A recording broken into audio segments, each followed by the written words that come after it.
Baik teman-teman, selamat datang kembali. Pada kesempatan kali ini saya akan membahas suatu saham yang sempat viral di awal tahun 2021 ya. Kira-kira pertengahan Januari, tepatnya tanggal 14 Januari 2021. Jadi ini sekarang tanggal 23 Januari 2022 ya. Jadi sudah 1 tahun lebih ya sejak saham tersebut viral. Awal mulanya itu diviralkan oleh seorang influencer yang terkenal ya di Twitter. Dia followernya jutaan ya, seperti itu ya. Kan banyak orang bilang itu dipom-pom ya, dalam tanda petik ya. Jadi saya akan membahasnya, bukan berarti saya ingin terkenal atau viral seperti influencer tersebut di tahun 2021, enggak ya. Saya di sini fokusnya di sahamnya. Saya akan beberkan mengenai fundamentalnya dan juga mengenai analisa teknikalnya ya. Saya nggak ada maksud untuk viral, nggak nyinggung-nyinggung nama orang lain, enggak ya. Saya hanya memberikan informasi faktanya yang sudah pernah terjadi ya, seperti itu ya. Dan apakah saham tersebut masih cukup bagus. Terus terang aja saya juga punya saham ini ya, tapi saham ini terus terang aja saya punyanya nggak banyak ya, nggak sampai miliaran, enggak ya. Saya bukan orang yang kaya raya, enggak, tapi bukan orang yang miskin juga sampai nggak bisa beli saham ini ya, enggak ya, seperti itu ya. Karena saham ini juga lumayan terjangkau ya. Harganya juga kalau satu lot sih cukup ya, nggak terlalu banyak lah ya, uangnya ya, seperti itu ya, kalau satu lot ya hitungannya ya. Jadi saya akan langsung tampilkan screennya ya, influencer tersebut ya, Twitternya ya. Jadi ini adalah salah satu Twitternya ya, influencernya ya, pada tanggal 14 Januari 2021. Itu Twitter name-nya dia di Kaisang P ya, seperti itu ya. Kalau kita baca mengenai Kaisang P, pemiliknya dia adalah Kaisang Pangarep ya, Kaisang Pangarep. Dia adalah anak ketiga ya, putra termuda dari Presiden Republik Indonesia Joko Widodo ya. Jadi waktu itu tanggal 14 Januari 2021 dia sharing ya di Twitternya mengenai emiten ini ya, BJTM ya. Maaf suaranya agak bising ya, karena ada tetangga yang lagi reparasi rumah ya. Suara gergaji ya, mudah-mudahan masih terdengar. Jadi waktu itu valuasinya untuk current PE rasionya dia 7,53, annualized ya, kalau TTM 8,26. Jadi masih cukup murah ya, di bawah 15. Price to sales-nya juga not bad lah ya, 1,83. Price to book value-nya waktu itu 1,14 ya. Yang menurut saya sih masih cukup murah ya, di bawah 1,5 ya, oke lah. Ini tahun 2021 awal ya waktu itu ya. Jadi dia mengatakan juga dividennya memang cukup besar setiap tahunnya. Jadi untuk saham BJTM ini saya juga sudah punya. Saya ada holdnya sudah dari 3 tahun yang lalu ya, sebenarnya seperti itu ya. Jadi saya suka holdnya karena dividennya juga tinggi ya, seperti itu ya. Dividen yield-nya dan juga dividen payout-nya lumayan ya, seperti itu ya. Jadi dia juga membabarkan di sini sharing mengenai kinerja keuangannya juga cukup sehat ya di tahun 2020, walaupun ada pandemi COVID ya, seperti itu ya. Dia kasih hashtagnya sangmologi ya, seperti itu ya. Dan dia juga menyebutkan untuk PDB-nya, data yang dia sebutkan waktu itu ya, Jawa Timur adalah PDB-nya yang kedua ya, terbesar ya, setelah DKI Jakarta. Jadi komposisinya kan di Provinsi Jawa, kalau Jakarta itu 29,9%, kalau di Jawa Timur 24,8% ya. Jadi kedua ya. Jadi potensialnya sebenarnya masih cukup bagus ya sampai sekarang ya. Saya tampilkan juga ini statistik yang terakhir ya, yang di kuartal 3 ya. Saya mulai langsung dari awalnya ya, neraca ya. Neraca atau yang disebut dengan balance sheet ya, seperti itu ya. Aset, liabilitas dan ekuitas ya, seperti itu ya. Jadi kalau kita lihat di sini fokus saya di ekuitasnya. Untuk per 9 bulan 2020 dibandingkan 2021 itu ada kenaikan 9,45 ya. Yang saya lihat fokusnya kalau di neraca itu ekuitasnya ya. Kenaikan ekuitasnya dia lumayan bagus lah ya. Sudah 9,45% ya. Kalau dibandingkan dengan 2020, ini yang untuk sampai periode 9 bulanan ya, 2021 ya. Seperti itu ya. Kemudian kalau kita perhatikan secara 4 tahun terakhir, ekuitasnya dia tumbuh terus ya, dari sini ya, 2017 sampai 2020 dia naik terus ya, seperti itu ya. Jadi saya fokusnya kalau di neraca itu saya lihat ekuitasnya. Kalau ekuitasnya tumbuh ya cukup bagus lah, seperti itu ya. Kemudian berikutnya untuk laporan laba ruginya untuk sampai dengan periode 9 bulan 2020 dibandingkan dengan 2021, laba bersihnya agak kenaikan 7,81% ya. Jadi kalau kita bicara mengenai bank, pendapatan bunganya dia itu naik, kemudian beban bunganya kalau kita lihat sih antara tahun 2020 dan 2021 ya, untuk 9 bulanan dia kenaikannya juga nggak terlalu tinggi, pendapatan bunganya juga masih naik ya 10,22%, dan laba bersihnya masih naik 7,81% ya. Jadi secara laba rugi dia masih cukup bagus ya, seperti itu ya. Itu untuk sekilas mengenai neraca dan laba ruginya ya. Kemudian rasio keuangan juga menurut saya sih di sini PBV-nya juga memang rata-rata dia kebanyakan dihargai murah ya, di bawah 1,5 ya, seperti itu ya. Data-datanya untuk NIM-nya dia juga menurut saya lumayan bagus lah ya, seperti itu ya. Jadi lain-lainnya ini seperti ROA, ROE, NIM, LDR, CAR, POPO ya, CIR, PI rasio dan sebagainya, IPS-nya juga bertumbuh terus ya, seperti itu ya. Walaupun ini kalau kita lihat untuk yang full year 19 dibandingkan dengan full year 18 dia naik ya. Kemudian untuk full year 20 dia masih naik juga ya. Jadi saya yakin sih ini untuk full year 2021 juga naik juga ya, seperti itu ya. Ini kurang lebih grafiknya untuk pendapatan bunganya, dan ini untuk laba bersihnya ya. Jadi dia masih terus naik ya. Walaupun sempat berfluktuasi, tapi ini jangka panjangnya dia cenderung naik ya, laba bersihnya ya. Jadi ini kinerjanya cukup bagus. Kemudian saya akan tampilkan untuk spreadsheet yang terakhir ya, sebentar ya. Saya akan coba ganti Windows-nya dulu. Jadi saya akan siapkan dulu Windows-nya sebentar ya. Ini ya. Ini laporan laba rugi bulanan ya. Jadi saya akan membandingkan tahun 2020 dengan 2021 ya. Jadi kalau kita perhatikan di sini, ini dalam jutaan rupiah ya. Jadi ini pendapatan bunganya, sebentar saya cek dulu. Pendapatan bunganya dia bersihnya ya, setelah dipotong dengan beban bunga itu 3,77 triliun ya, seperti itu ya. Ini kan dalam jutaan, berarti ini kan 3 juta ya, berarti 3 triliunan ya, 3,77 triliun. Itu tahun 2020 bulan November 30 ya. Dan kalau dibandingkan dengan yang terakhir November 2021, karena laporan keuangannya belum keluar ya untuk full year 2021. Jadi saya lihat yang terakhir itu November 2021 ya, yang bisa dilihat dari bulanannya ya. Pendapatan bunga bersihnya dia naik ya, 4,1 triliun ya. Tapi kalau kita fokusnya ya secara keseluruhan, fokusnya di total laba rugi komprehensifnya tahun berjalannya. Di sini kita lihat tahun 2021 sampai dengan November ya. Nah, ini akhir November dia 1,38 triliun begitu ya. Tadi sedangkan yang sebelumnya di tahun 2020 November itu 1,338 triliun ya. Ini yang 20 tahun 2020 ya. Gitu ya. 1,338 triliun, kemudian yang tahun 2021 untuk November itu 1,383 ya. Jadi ada kenaikan, jadi selama ini masih cukup bagus ya, seperti itu ya. Itu kurang lebih mengenai laba ruginya sampai dengan per 30 November 2021 kalau dibandingkan dengan tahun lalu ya. Jadi masih kinerjanya masih cukup bagus ya, seperti itu ya. Jadi saya kembali ke grafiknya ya. Jadi saya tampilkan untuk grafiknya Ami Broker di sini ya. Bentar saya hilangkan. Nah, di sini grafiknya untuk emiten tersebut ya, BJTM ya. Jadi ini pada saat Twitter itu keluar ya, nggak lama. Ini hari itu tanggal 14 Januari 2021 ya. Kenaikannya tinggi ya, dari pembukaan cuma 710-an ya. Kemudian sempat low-nya turun ya sekitar 705 ya, normal aja. Sebenarnya ini uptrend-nya masih cukup bagus ya. Dia naik ya, seperti itu ya, dalam proses recovery. Jadi setelah Twitter itu keluar ya, tiba-tiba naik tinggi ya.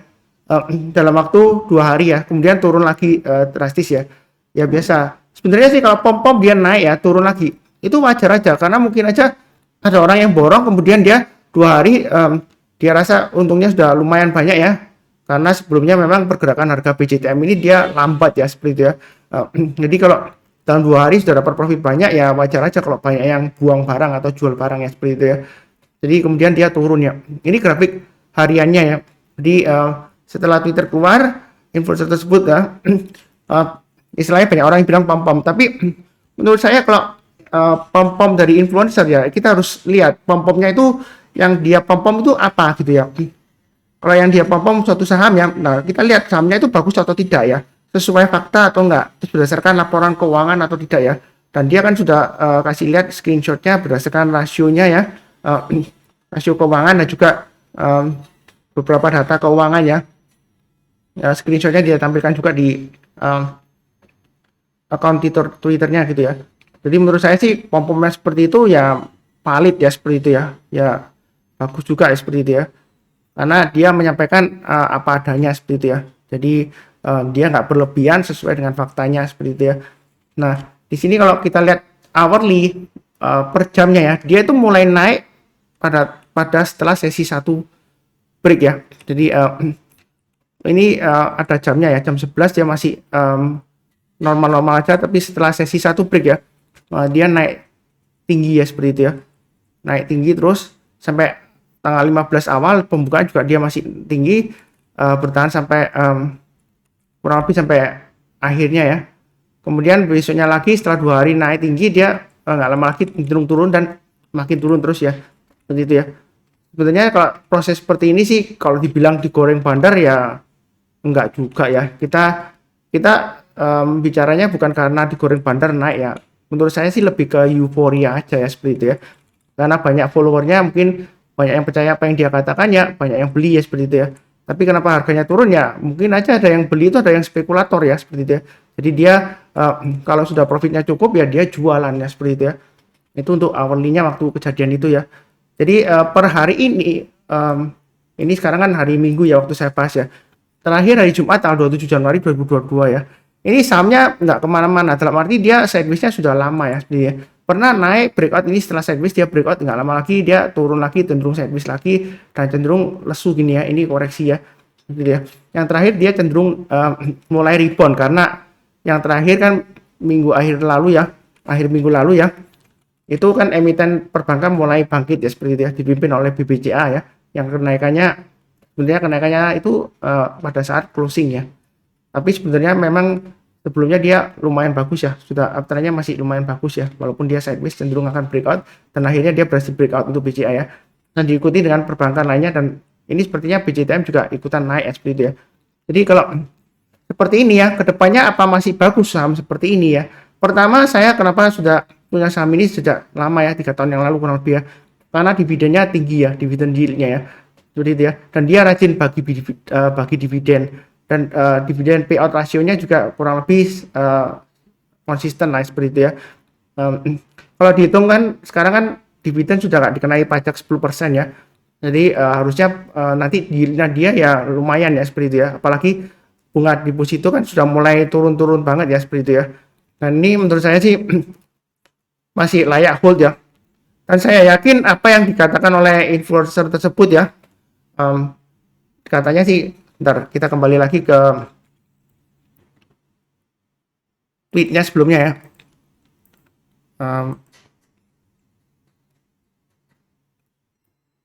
Bentar ya,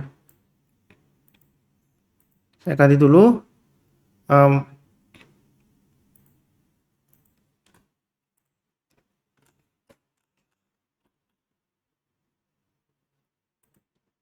Ini ya tweetnya. Jadi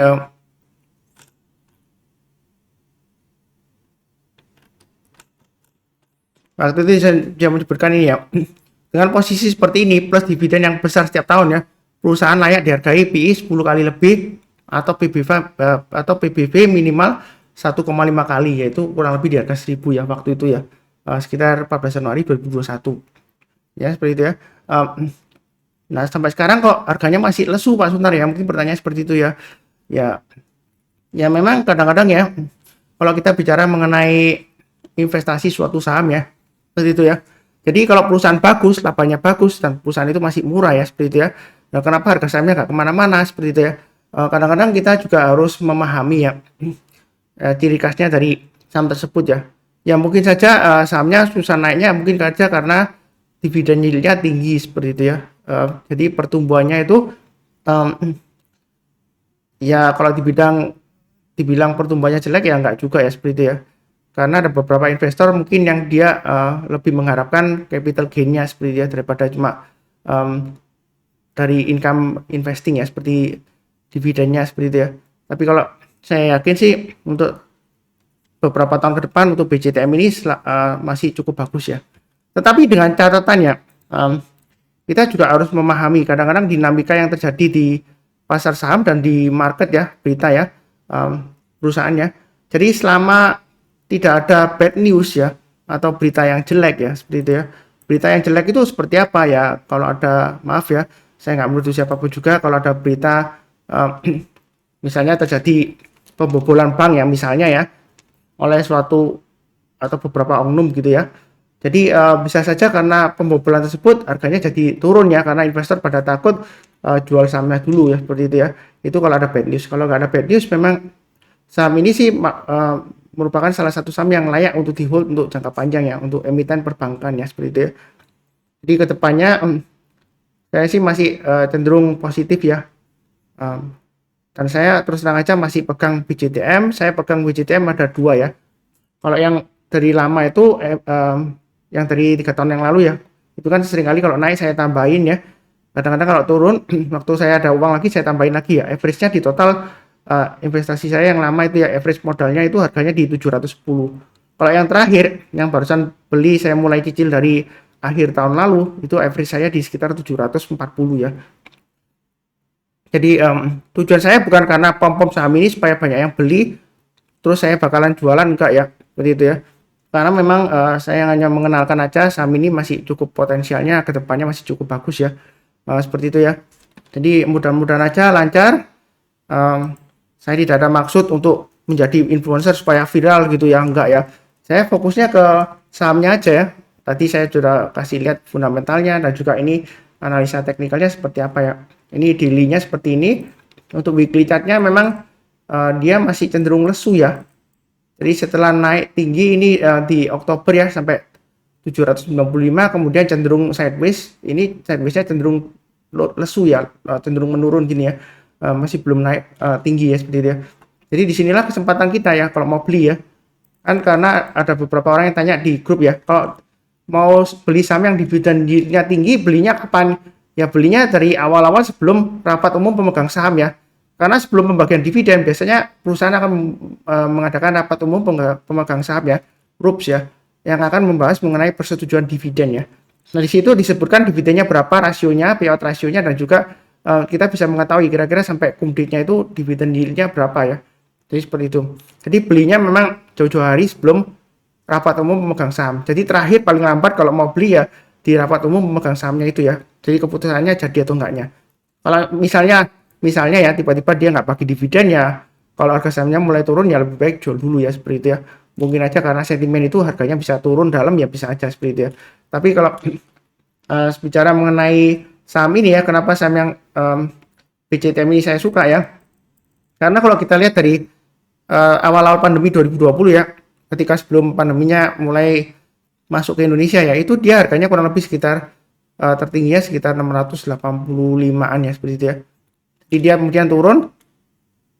Nah yang menariknya ketika pandeminya selesai dia mulai recover ya, dia naiknya juga lumayan tinggi ya.